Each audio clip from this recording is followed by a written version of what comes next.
Amigos de 6 a 9, buenos días, ¿cómo están? Nos acompaña esta mañana para la entrevista política la congresista del Frente Amplio, Indira Wilca. ¿Cómo está, congresista? Buenos días. ¿Qué tal?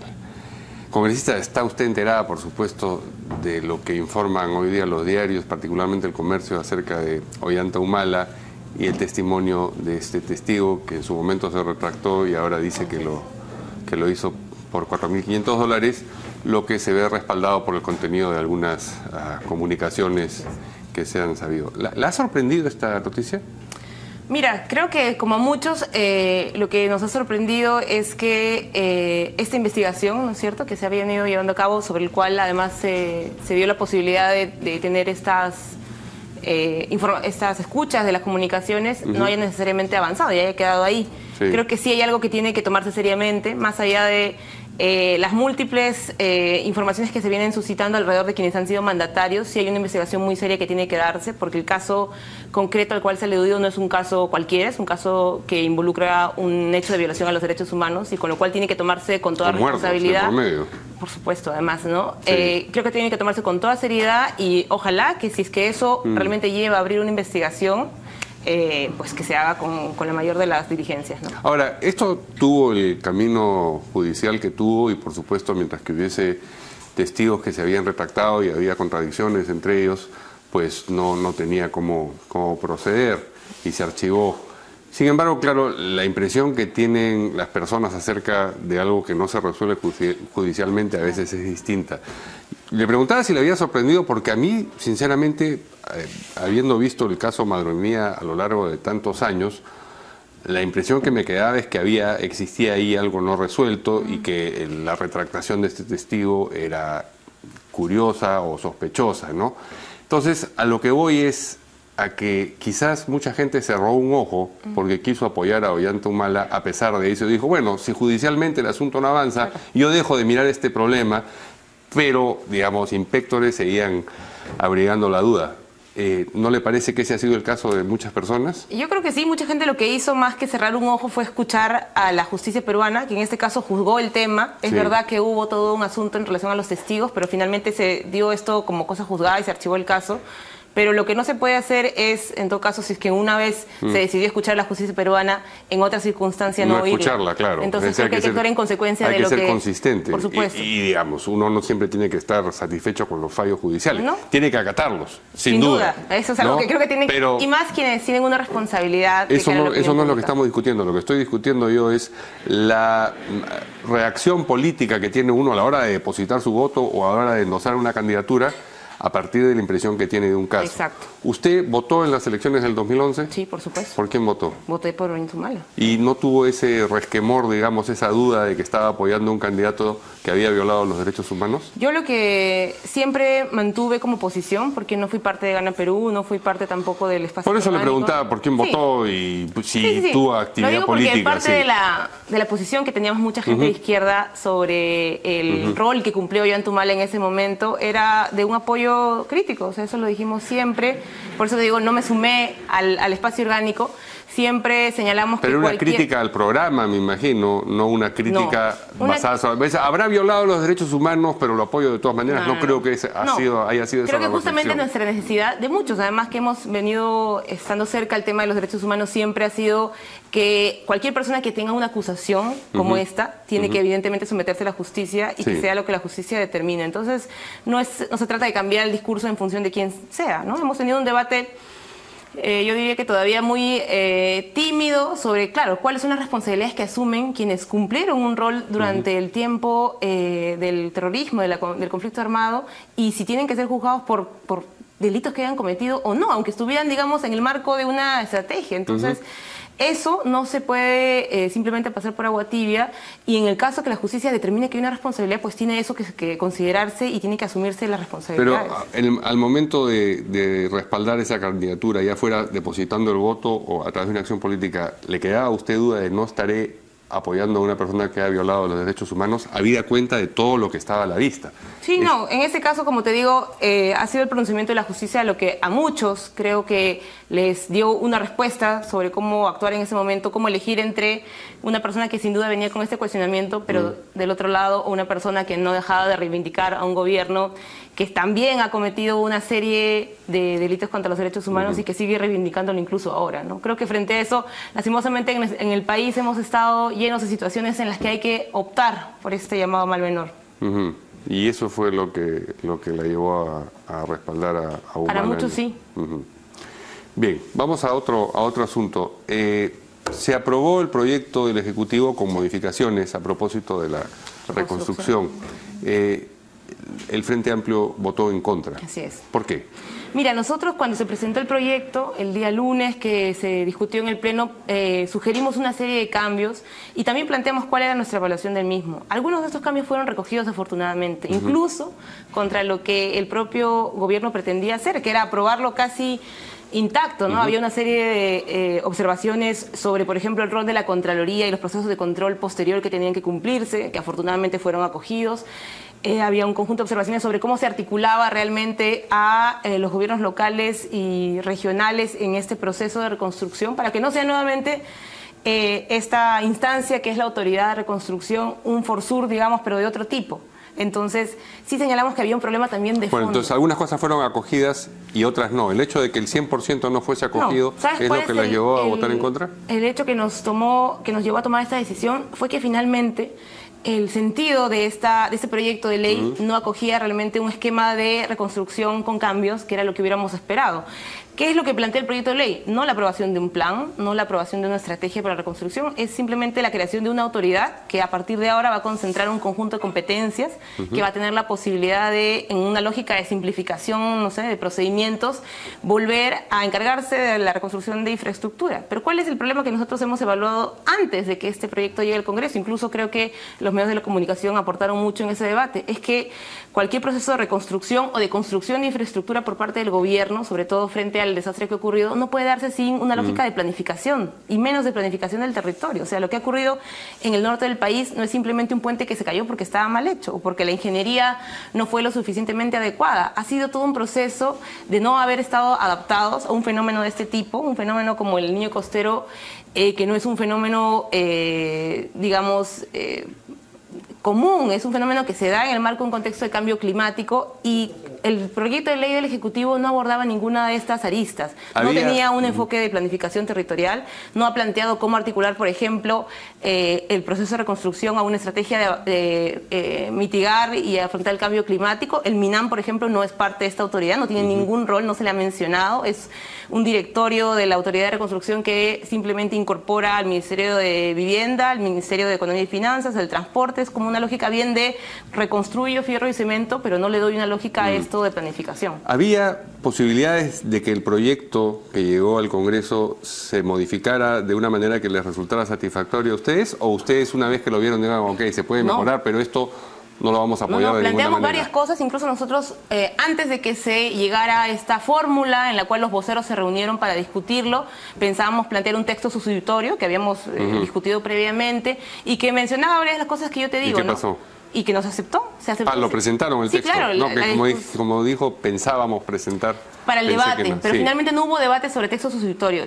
Lo que la fórmula que encontró la presidencia del Congreso fue que los voceros se reunieran al finalizar el debate, digamos, y que armaran un texto. Entonces, lo que te digo es que se recogieron algunos aspectos, pero aislados y puntuales de las cosas que señalaron los parlamentarios, pero no hubo voluntad, creo yo, de fortalecer el enfoque de esta autoridad. ¿Y no es sintomático que 5 bancadas estén de acuerdo con el proyecto y una no? Yo creo que es sintomático más bien de cómo entendemos la reconstrucción en nuestro país y eso es algo que falta discutir, o sea, no es algo que el Frente Amplio lo esté diciendo porque es la posición únicamente del Frente Amplio. Diversas autoridades y diversos especialistas en temas de reconstrucción, en temas de planificación de las ciudades y en general de planificación del territorio han coincidido que no se puede volver a repetir este enfoque de construir o reconstruir bajo una lista de proyectos, o sea, reconstruir cuando ni siquiera sabes tu territorio cómo tiene que estar ordenado y organizado, o sea, no hay una política de ordenamiento territorial que ayude a que Son 5 bancadas apresuradas. Yo no sé si apresuradas solamente, yo creo que hay un enfoque, como te digo, que no está considerando algo que es una urgencia. Pero ¿sobre la base de qué cosa deja de considerarlo, pues? Sobre la base de que hay que simplemente entrar en la lógica de la construcción de fierro y cemento, en fin, de infraestructura, que es importantísimo, pero nuevamente, lo que ha pasado en Piura, por ejemplo, lo que ha pasado en Trujillo, no es la ausencia de infraestructura, es la ausencia de una lógica de planificación. Así que yo creo que pudimos haberlo hecho, pero simplemente se ha preferido, en todo caso, coger los mínimos en cuanto a los aportes que se han dado en el Congreso. En esta votación, el Frente Amplio, la bancada del Frente Amplio estuvo toda junta, digamos. Las dos facciones que se conocen estuvieron de acuerdo. Sí, después de algún tiempo. Hemos coincidido en este tema como hemos coincidido en varios otros temas porque creemos nuevamente que hay una mirada del país en la cual nos encontramos, es una mirada en la que ponemos énfasis en que no se trata solamente que el Estado se haga cargo nuevamente de proyectos aislados, se trata de que el Estado asuma su rol planificador, que es lo que no ha estado haciendo en los últimos años, que le dé una importancia mucho mayor al CEPLAN, por ejemplo, que le dé una importancia mucho mayor a las instancias de gobierno subnacional, que no se trata simplemente de decir, bueno, los gobiernos subnacionales en nuestro país han fracasado, son corruptos y por eso la descentralización no importa si sigue avanzando o más bien retrocede. Entonces sí, en eso coincidimos y a buena hora que podamos tener esa coincidencia de cara al Pleno. Sí. En eso coinciden, en otras cosas no coinciden. Ha habido una tensión recientemente entre Nuevo Perú y Tierra y Libertad, fundamentalmente, a raíz de este video que fue divulgado con la firma de que representaba toda la bancada del Frente Amplio, y ustedes han dicho luego que a ustedes no los representa porque nunca los consultaron. Marco Arana, vocero de la bancada, dijo que iba a hacer una investigación y que iba a averiguar quién colocó las imágenes de, digamos... la señora Lagos. Del entierro, o los momentos previos al entierro de Edith Lagos. No sé si señora merezca, digamos... persona. Es una persona, sí, fue. ¿Ya les informó quién es responsable de esa...? No, pero yo sí debo decir que me dio mucho gusto ver a Marco Arana que se presentara a los medios públicamente a explicar lo que había pasado y asumir la responsabilidad. Sí. Creo que eso es un buen gesto de su parte, a pesar de que... Pero al mismo tiempo que asumía la responsabilidad les metió un empujón, ¿no? Les dijo Nuevo Perú, no sé a qué cosas se refieren. Sí, bueno, eso creo que es lo menos importante, ¿no? Pero sí me parece delicado y muy importante y muy relevante para lo que estamos nosotros construyendo juntos en el Congreso, que él pueda reaccionar rápidamente como vocero que es de todos nosotros y decir, acá ha habido un error terrible y yo voy a tomar las decisiones que tenga que tomar al respecto. Y eso pero ustedes le han dado, digamos, un tiempo. Dice, ok, tú dices que vas a investigar y me vas a decir quién hizo esto. Sí, lo hemos planteado también con una carta formal para que eso sea así. Pero con un plazo perentorio, porque si no puede ser una comisión investigadora 3 años y le dice, bueno... No tiene sentido, claro. Por eso, esa es la pregunta, es decir... Bueno, él ha quedado en informarnos. Estamos en semana de representación. Después del último pleno que hubo, se abrió la semana de representación. Así que esperamos que la siguiente semana que se retomen las actividades pueda ya haberse zanjado internamente, digo, ese tema, porque hacia afuera nosotros hemos sido siempre claros. Llama la atención que en esta confusión sacaran la imagen del entierro de Edith Lagos, ¿no? O sea, si se confunden, podrían haber sacado imágenes del entierro de Odría también. Pero ¿por qué el universo del que extraen estas imágenes es un universo de esa naturaleza? Una explicación que han dado, que a mí igual no me parece satisfactoria, pero es una explicación que está ahí, es que, claro, lo que se ha intentado es colocar una imagen del entierro de Marielena Moyano, que cuando alguien hace una búsqueda, lo primero que te sale como imagen es esa imagen. No me parece una explicación satisfactoria. Cuando buscan Moyano sale Lagos. Así es. Bueno, no entiendo. Prueba, hay mucha gente que lo ha hecho, que incluso lo ha compartido por redes sociales en un intento de entender por qué eso ha sido así, pero igual no me parece suficiente. Creo que un profesional, una persona que asume una responsabilidad y que tiene la tarea de construir un mensaje que representa a un grupo parlamentario, tiene que tener muchísimo más cuidado. Pero eso es una de las explicaciones que se ha dado. La he visto por redes, yo no lo he probado personalmente, pero es lo que se dice. En todo caso, luego eso se reemplazó con la imagen que era la correcta, que era la de Marielena Moyano, que es una la cual nos sentimos plenamente identificados por su lucha contra el terrorismo.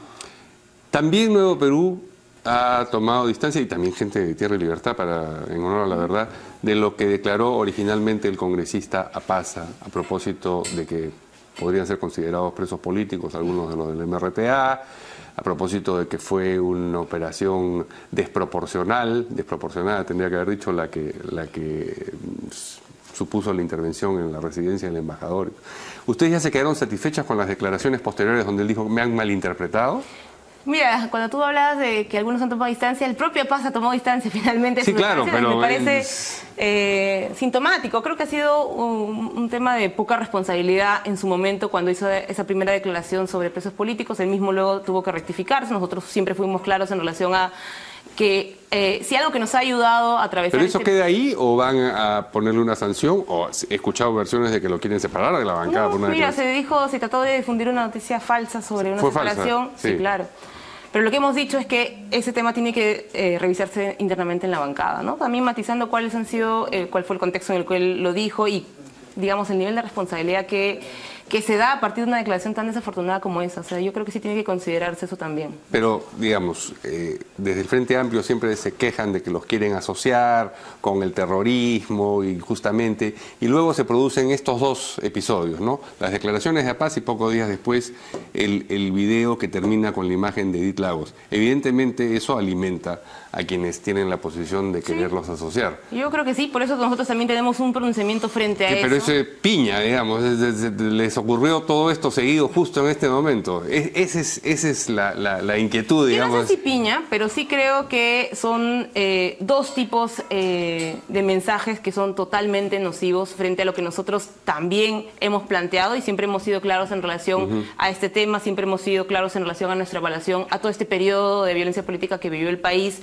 Lo dijimos en el contexto, además, que se discutía esta condecoración a los comandos de Chavín de Huántar. Sí. Hicimos la diferencia, creo que como no ha hecho otra bancada, entre un reconocimiento que puede ser justo a quienes han sido servidores del país en un caso, pero también hacer la distinción entre quienes, aprovechándose de ese error que cumplieron los comandos, han todo el tiempo querido utilizar políticamente esto, y quienes incluso están siendo procesados por la justicia por estas ejecuciones extrajudiciales que existieron. O sea, yo creo que esa es la posición que hemos mantenido desde el primer momento, incluso antes de estos incidentes, antes de estos errores terribles, y la hemos defendido en el Pleno. Entonces, a mí me deja tranquila eso. Creo que evidentemente lo que hay que hacer es tomar muy en serio y con mucho más cuidado este tipo de circunstancias, este tipo de errores que dan estos mensajes que se han señalado, pero también creo que lo que hay que hacer de nuestro lado es ser muy claros en el mensaje que hemos dicho y hemos afirmado desde el primer momento, ¿no?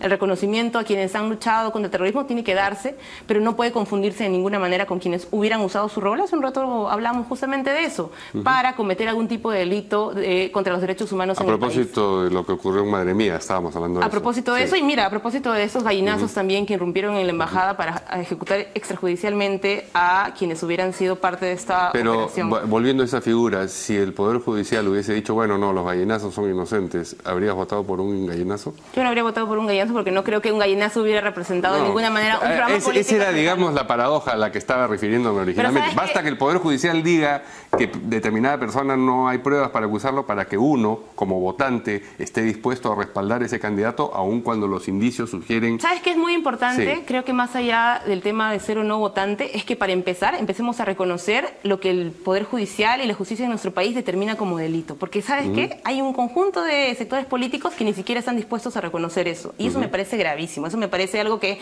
atenta realmente contra el Estado de Derecho.